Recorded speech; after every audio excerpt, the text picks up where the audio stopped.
y tras Benafigos, el Poble de l'Alcora.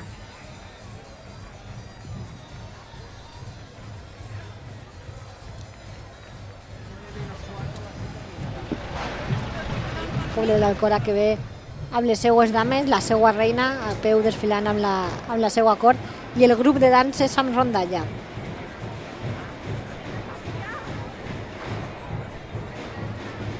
Va ser molt fort, Alicia. Íntim amic de mon pare.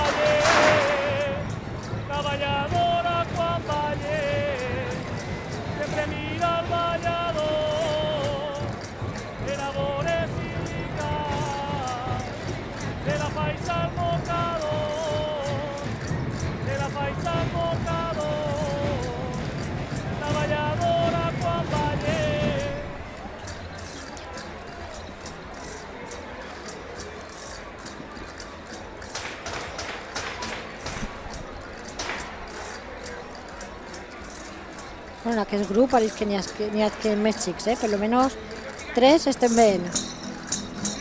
3, 4, ai, m'encanta, quan hi ha varietat. Santo Cristo del Calvarí, Santo Cristo del Calvarí, asiste a la rondalleta, el día la provesó, cantan una canzoneta, Santo Cristo del Calvarí.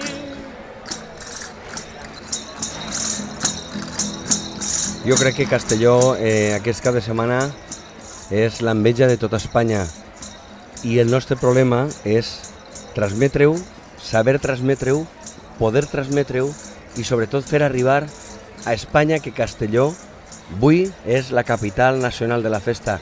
No n'hi ha, seguríssim, una altra capital de província que tingui aquestes 48 o 72 hores com té Castelló. Són festes d'interès turístic internacional des de fa ja 6 anys, no? O 7 anys enguany.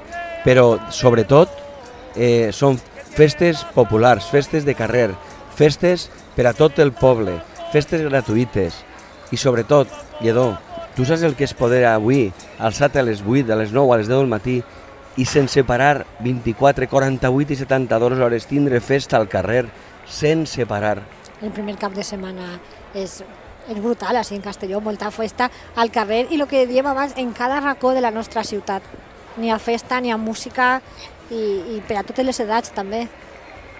Pensem que ara després del pregó tenim l'enfarolà a la plaça Major, i després un acte meravellós, desconegut, que la nostra Junta també van tindre en el programa i que volien potenciar i que no ha sigut possible, i és el trasllat dels monuments gallaters.